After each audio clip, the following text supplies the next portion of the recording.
guys, I'm Hannah with Hannah Lane Photography. I am so glad you guys are here and I hope you've been enjoying everything you've been learning and absolutely engaged. Congratulations on your engagement. This is a super exciting time and I'm so happy for you guys. So I thought we'd start by telling you guys a little bit about myself. I have been a wedding photographer for a little over 8 years. I'm originally from Charleston, South Carolina, and moved to Annapolis, Maryland a little over 2.5 years ago with my husband. I have been shooting weddings for many years and I absolutely love it. I go back and forth from South Carolina to Maryland and I have an absolute ball. It's fantastic. So I thought we'd go over a few different things as you're preparing for your big day. We're going to start with engagement shoots and some tips that will help you through that process. Then we're going to go into things to make sure that you give your photographer before your wedding day to kind of help make their job a little bit easier and make sure that they capture everything that you want. And then family portraits, how to make that a smooth, stress-free process. So it's a little bit less chaotic and some things that you can do going into your wedding day. And then we're going to talk about weather scenarios and what to do if it's pouring down rain or snowing on your wedding day. And then finally, lighting on your wedding day, how you can prepare with your wedding photographer to make sure that all the photos are taken at the appropriate time of day. You can work with them on your timeline and kind of prepare in advance so that it is a smooth process. So let's get started. So engagement shoot tips. There are 2 reasons why it's beneficial for you guys to take engagement photos before your wedding day. One being it helps both you and your fiance get to know your photographer a little bit better. Be interacting with them in a relaxed environment. You don't have all the nerves of your wedding day. It's just a fun afternoon out. You get all dressed up. And have a good time with your fiance. And so it's a good way for you to get to know your photographer, see how they interact, see how they photograph, and to learn to be relaxed in front of the camera. It's a good way, especially if you're not familiar or comfortable being in front of a camera, to see how your photographer is going to pose you and kind of learn their style before your wedding day, before you have all those nerves and all the excitement and it's a good way for you to kind of get relaxed in front of the camera. So a few things that you can do to help prepare for your engagement session. Typically and most likely you're going to be taking your engagement photos outside. So most of the time that is being dictated by the sunlight. What time of day that you choose to do your engagement session is typically determined by what time sunset is. So that being said, you are going to want to make sure that you're on time. Your photographer has a limited amount of time before the sun goes down and you want to make the most of your session. So preparing in advance and kind of planning for those emergencies, planning for hair and makeup emergencies or traffic, those types of things. You're going to want to make sure that you give yourself plenty of time before you have to be there for your engagement session. That way you can get the most out of your time. You're not racing the sun, and your photographer, can have a good time with you guys and it be relaxed rather than rushed trying to get as many photos taken before the sun goes down as possible. Before your engagement session, after you've hired your photographer, be sure to check out their blog, maybe ask them for a few engagement session galleries to kind of prepare to see what it's going to be like, to see the different poses. I find that it's especially helpful for the prospective grooms. Guys don't always love getting their picture taken, and so this is a way that they can kind of mentally prepare for what it's going to be like, what they can expect, the different poses the photographer is going to ask you to do. It's helpful to see several galleries from them to kind of get an idea for the different types of poses that your photographer is going to ask you to do. It'll just kind of help, allow you to be a little bit more relaxed when you're taking your engagement photos. So let's talk about photo shoot locations. Most likely you're going to be working with your photographer, talking back and forth on different photo shoot ideas, but don't hesitate to offer up a crazy idea. A lot of photographers have shot in a lot of different locations, and so typically if you have some special place that you guys went together, or you know, you grew up in this specific spot in your hometown, and you might think like, I don't know if it's good for pictures. Just throw it out there. Suggest it to your photographer. You never know. Some of the craziest places I photographed have been some of my favorite portraits. So you never know what your backdrop can be, and your photographer will help guide you on that. Feel free to name several different location ideas and talk those through, especially if it's sentimental to you guys, especially if it's somewhere that you both go a lot or that you really like. Photographers are always up for shooting in a new location, so definitely don't be afraid to offer those suggestions to your photographer. Props on an engagement session depend on the couple. You might be the type of couple who really would like to bring some props, maybe a save the date sign in chalk, or something cute, something that reflects your personality. If you guys like to read, you can bring books along. I photographed an engagement session on the University of Maryland, and the couple had both graduated from there. So again, that was a good spot that I had never photographed before, but it meant something to them, and it was the perfect backdrop for the two of them. And then they brought along books that they like to read. They're both really into Harry Potter, and so I had them sit on a blanket, and they were reading their Harry Potter together, and it was really cute. That something reflected them, showed off their personality a little bit. So think about, are there any props that you guys would like to bring that would show off your personality? Do you guys like to bike together, or do you have animals that you just absolutely love? They're your fur babies that you want to be in the photos together. Think about those types of things, balloons or cotton candy, or if you guys really like to go to the fair together, maybe choose that as a location. Different things that could bring out the personality of the two of you and as a couple. Bring those along. Definitely talk to your photographer beforehand and kind of give them a heads up.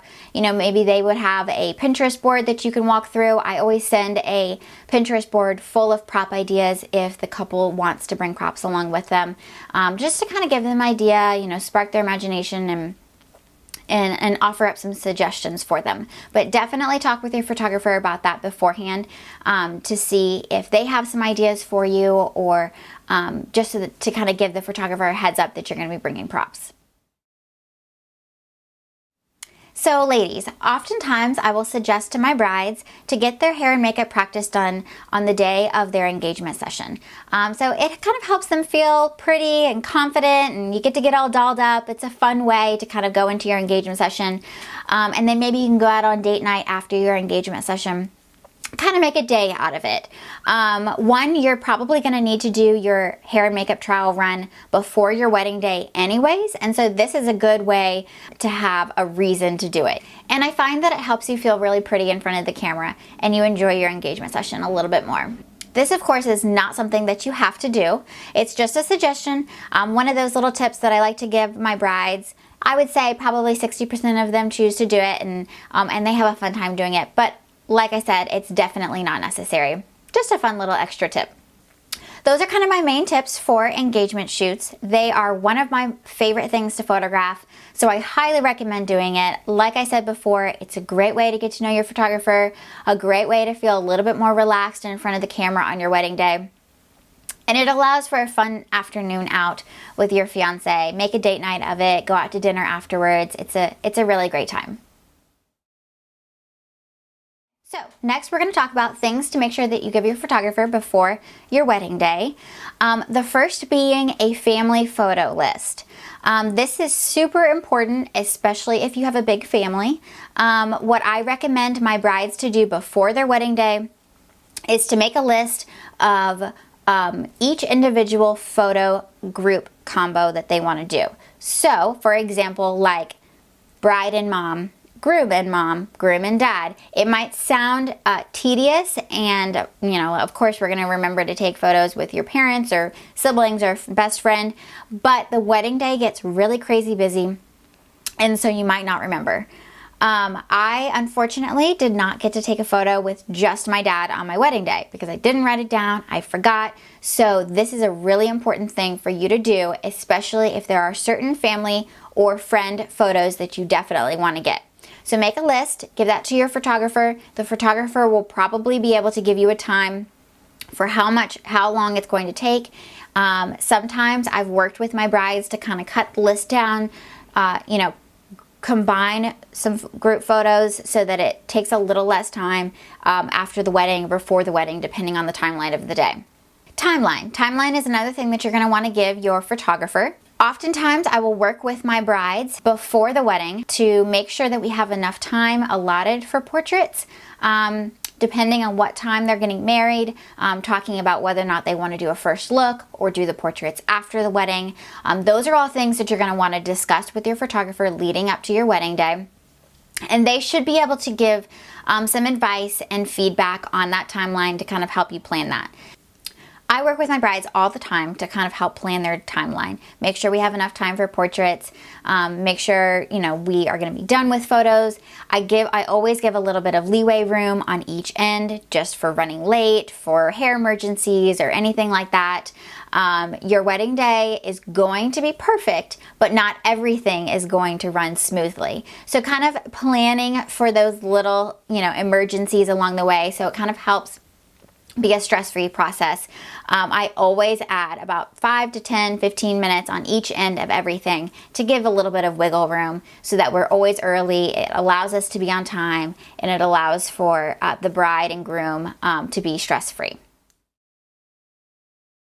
So now we're going to talk about family portraits. This is something that can be either super easy and a stress-free process, or very chaotic. So I always work with my clients before the wedding day to make sure that we have it planned out properly. We have enough time. I have the photo list from them, and we know exactly how it's going to work. The first thing I always tell my brides, like I mentioned before, is to make a photo list with each photo combination that you want. Then once I get that photo list from them, we work with them on time. How long is this going to take? How many photo combinations do you have? Are we going to take these before, or are we going to take them after? All of those different types of things are something that you're going to want to talk with your photographer about. This will help the family photo process tremendously. It's going to be stress-free, it's going to be less chaotic, and it's going to go by pretty quickly. Another thing that I always tell my clients are to give that photo list to another person in the wedding, whether that's a family, a friend, somebody they know that kind of knows the majority of the people. That way they can be corralling and gathering people, because most likely the photographer is not going to know each and every family member. They're just going to have a list of names. So somebody that knows faces and knows the group of people can kind of help gather people and make sure they're all in one spot for their photos. This will help make the process a lot quicker. Another thing that I recommend to brides is to make sure they tell each family member. I know that might sound, of course, duh, we're going to tell the family members, but oftentimes the immediate family, parents, siblings, that kind of thing will know about the family portraits, but then extended family, aunts, uncles, cousins, they are in the photo list that I've been given, but they haven't been informed of where they need to be and when. So that's super important. Make sure you tell each family member where they need to be and when. And if you know that that person has a tendency of running late, kind of, give them a little extra time on the front end. Maybe tell them to be 10 minutes early or something like that. That way everybody's in the same spot for family photos, and it can go very quickly. Another thing to discuss with your photographer is when you're going to take what family portraits. So sometimes I'll have brides and grooms take half of the portraits before the wedding individually, and then half all together. Or we'll do most of the family pictures beforehand and then just do one big group family afterwards. It depends on your timeline. Again, that goes back to planning that timeline with your photographer, making sure you have enough time for portraits. And lighting. Lighting is a very important detail in when you're going to take what family pictures and how long everything is going to take. So all of those things kind of go in to helping make your day stress-free and smooth. That's my goal when I'm working with my clients, is to have everything be seamless and for it to be as stress-free as possible for you. It's a super exciting day. You're getting married to the love of your life. And the last thing I would want would for it to be stressful because people aren't where they're supposed to be, or the timeline wasn't properly planned out. So all of those are things that the photographer can help you with. So now we're going to talk about potential weather scenarios. Most likely the couple is taking a look at the weather leading up to their wedding day. And so If for some reason you're going to have rain or snow or some other type of weather on your wedding day, it's always a good idea to kind of be in contact with your photographer. Be planning ahead, thinking through different scenarios. Just because it's going to rain or snow on your wedding day does not mean that you cannot have gorgeous photos outside or inside. It's just helpful to kind of plan ahead and be thinking for the potential weather scenarios with your photographer.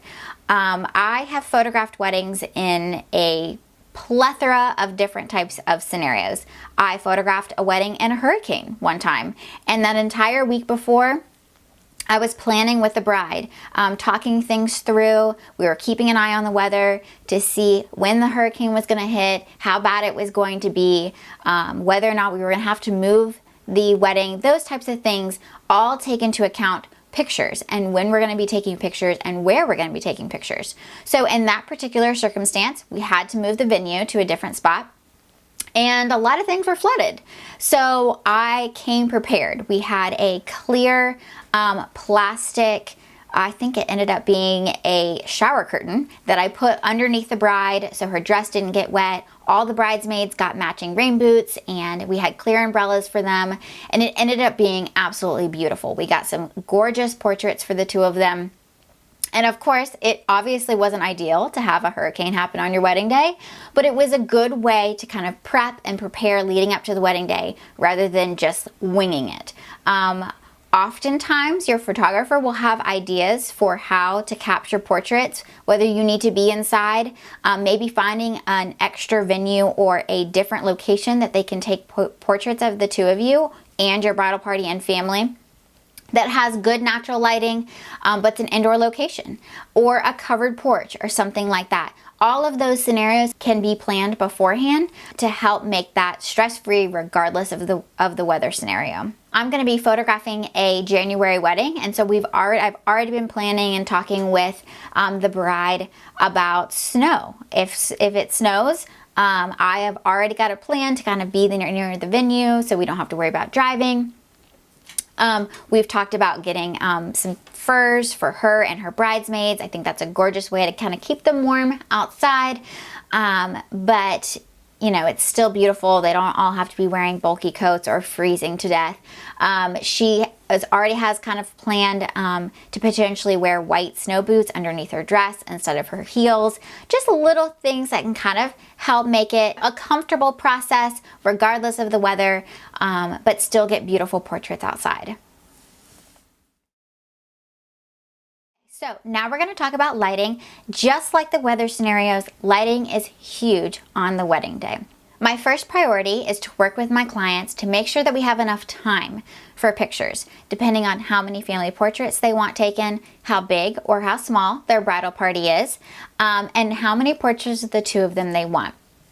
Typically, I allow 45 minutes for portraits of the bride and groom. Sometimes I get longer, sometimes I get shorter, but I always want at least 30 minutes at minimum, and 45 is ideal. So typically those are taken during cocktail hour after the ceremony. However, sometimes we have a winter wedding, the sun goes down a little bit early, so we do a first look beforehand. And then I plan with the bride to make sure that hair and makeup is going to be done in time to start pictures, and then having all portraits done 30 minutes to an hour before the ceremony to kind of give them some time to relax and breathe before they walk down the aisle. You're going to want to talk with your photographer about the best time of day for portraits. High noon is probably the worst time for you to take pictures. It creates shadows underneath your eyes. It's the harshest time of day. And so the earlier in the morning, the better, or the later in the afternoon, which often happens for weddings, is better. Sometimes, occasionally, I'll have a brunch wedding, and so we'll do pictures early in the morning, and that lighting is beautiful. Most of the time, a typical wedding is in the afternoon or evening, and so we'll plan ahead for what time we need to be where to take pictures to have the lighting be nice and beautiful and soft for those portraits. I hope all of these tips have been super helpful for you in planning for your wedding day. I've included in the ebook 10 questions to make sure you ask your wedding photographer before booking them. It's always a good idea to make sure that you have an understanding of how the contract and deposit works, whether or not you're getting digital images. I always stress for friends and clients who may be booking a different photographer to ask that. Are you going to be getting digital images? Or is that included in the price? I can't tell you the number of horror stories I've heard from clients booking a wedding photographer, paying for everything, only to find out after the wedding that they don't get the digital images or they didn't get what they expected to get in their package. And so that's a super important thing to make sure that you ask your photographer. So be sure to read through those questions. You can bring those along when you're meeting with your wedding photographer or talking with them over the phone. It's just kind of a good guideline for things that you're going to want to know before booking your wedding photographer. It's been so great hanging out with you guys. I hope you've learned a lot in this. Thanks again for listening, and congratulations on your upcoming wedding.